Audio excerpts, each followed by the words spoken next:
શીખવાડું કેમ ચડવાનું. મોલમાં આવે ને ધ્યાન રાખવાનું અસલ ચડવામાં. પાછળ બરાબર આવતું પગ મૂકવાનો, ઉપર વહી જવાનું, પછી પાછળ જોવાનું નહીં, પાછળ પાછળ જાય.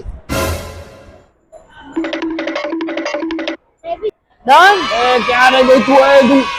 પાછળ આવવાનું ગીત તને ખબર ન પડતી? હાલ ને આમ. અરે પણ આવું જેમ શીખવાડે છે કેમ હાલવાનું. બરાબર ચડાય આમ તમે યાર. અરે મોલમાં લાવો તમે. નાના છું હું કઈ નાની છોકરી છું યાર. નાના છોકરા જેવા આમ ને પગ મૂકવાનું. મારે મોલમાં નથી લાવતા. હું મારે કરવું આ બધાનું. લ્યો આવી જાઓ, પધારો.